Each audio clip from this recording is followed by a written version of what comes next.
Okay, so today we're going to talk about sampling methods. So, we've talked about so far what populations and what samples are. Now, there is a right way and a wrong way to take a sample. So you can put whatever date you took the notes in. I'm doing these notes on 9/12, so I'm going to go ahead and write that in. And we're going to write down sampling methods. Sampling methods are going to be pages 10 to 15 in our notebook. Okay, so different sampling methods. So there's how to take a sample and such. So I'm going to go ahead and turn to page 10.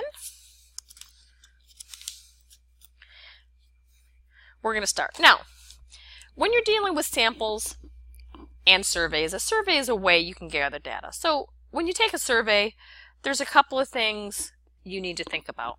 So first of all, you need to define the population you want to describe. We've defined populations in here, and who you want to know about is very important when you're designing a survey or when you're designing a sample. Okay? Step 2 is you need to know exactly what you want to measure. Okay, what's my goal? What's my variable? What am I trying to find out? And then once you've done that, you need to describe how you're going to choose the sample. Okay, there are specific ways we need to choose our samples to make sure that our data is reliable. So we're going to start by looking at sampling methods. The first sampling method we're going to talk about is a simple random sample.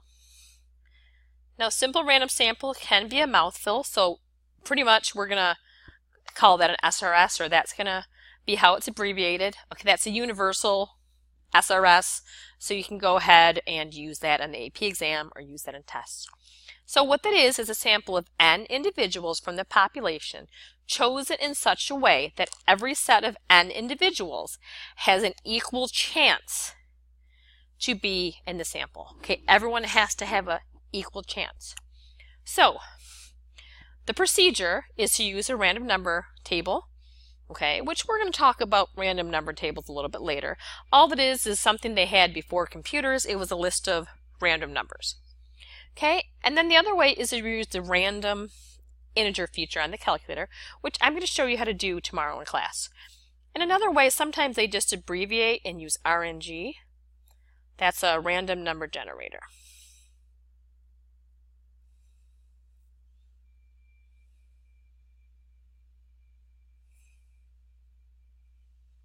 Okay, so now we have an example provided here.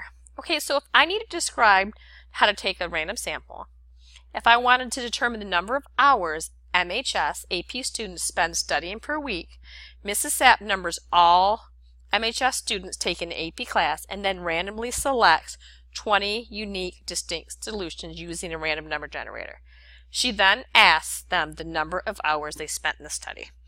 Okay, so that's an example. Now what I want to do is give you a different way you could write that. So we're going to kind of go down here, draw a little arrow. I'm going to leave some space in here that I want to do. Okay, so a lot of times a shorter way to describe that is to use bullets. And I like to use bullets. So probably what I would have done, or another way to do that, is I'm going to say number the population. So number the population of MHS AP students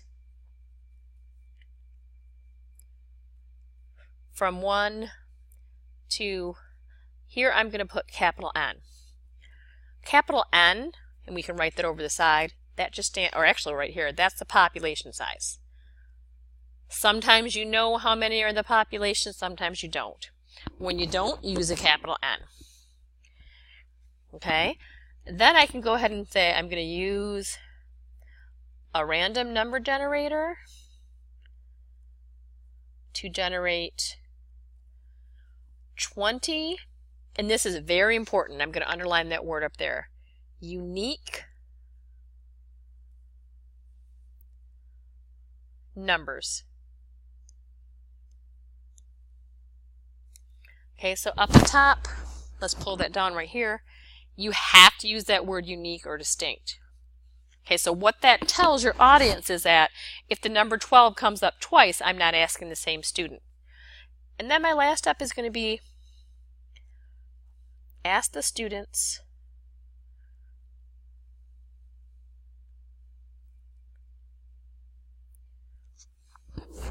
who correspond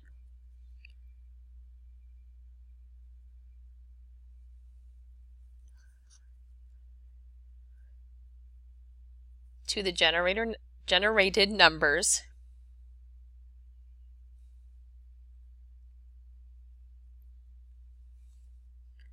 how long they studied.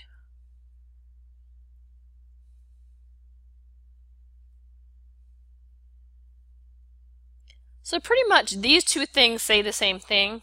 In this example, it was written out. I kind of just took that example and I did more of a bulleted approach. This is how I prefer to do a sample. So you have your simple random sample. Everyone has the same opportunity to be chosen.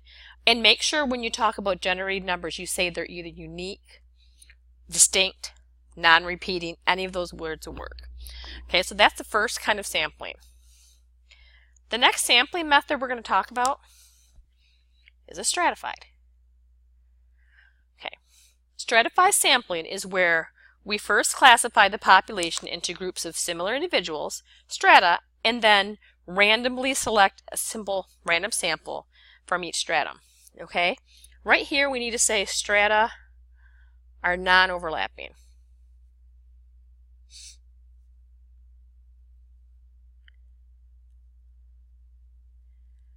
Okay, so an example with that. If I had something where I wanted to make sure that I have equal representation of males and females, those might be my strata.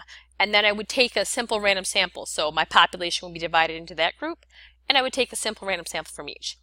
Right here you see the steps. Divide the population into homogeneous subpopulations, which are called strata. Obtain a simple random sample from each strata. And then you combined all the individuals. So one thing that's important is you take your two separate samples, but you put them into one sample. So the example they gave here was about Mr. Hoyt. Mr. Hoyt wanted to estimate the average amount of time students spend traveling to school. He plans to stratify students according to grade level and then take a simple random sample. So if you were doing this here at Port Huron High, we would divide the school into freshmen, sophomores, juniors, and seniors, and then we would take a simple random sample from each class.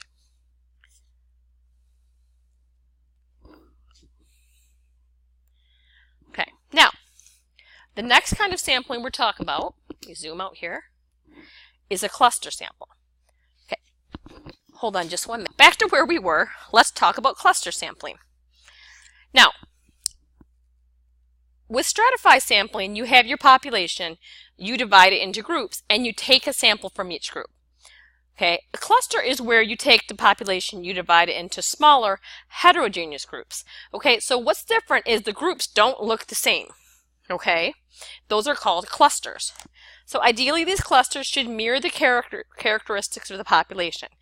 Then choose a simple random sample of the clusters, and all of the individuals in the chosen cluster are included. Okay, so procedure, divide the population into clusters, that are representative of the population, obtain a simple random sample of the clusters, and then all the members of the clusters, okay, are included. Okay, that makes them a little bit different. So our example here, at Kansas State University, a professor wanting to find out about student attitudes randomly selects a certain number of classes to survey, and he includes all the students in those classes.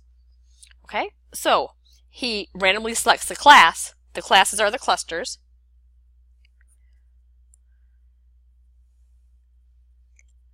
And then notice that he asked all the students in the class. He didn't take a random sample from the class.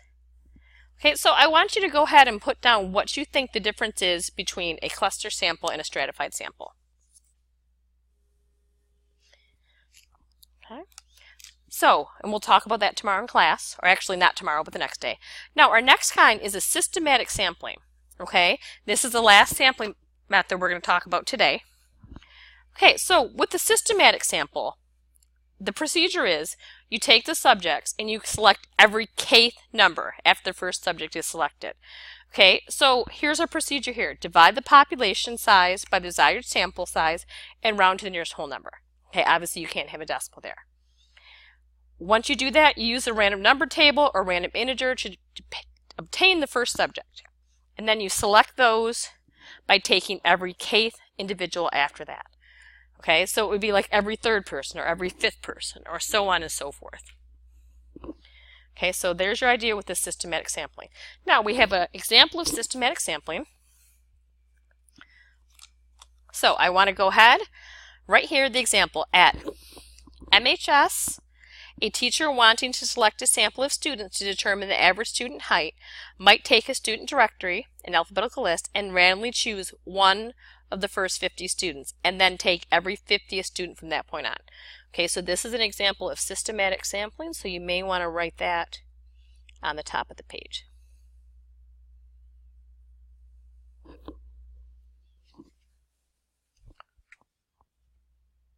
Okay, there's just a few more things we're going to talk about. So, there are some bad sampling methods.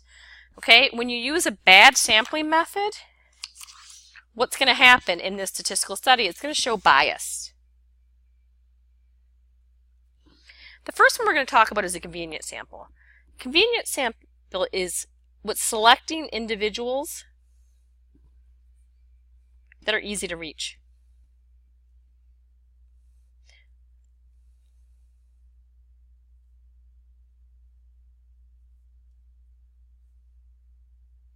Okay, so that would be if I wanted to know something about Port Huron High School, I just ask you during first hour because you were there and it was easy to do. Now, unlike a convenient sample, you have a volunteer response sample. That's just using volunteers. So that's using only individuals that choose to answer or choose to respond.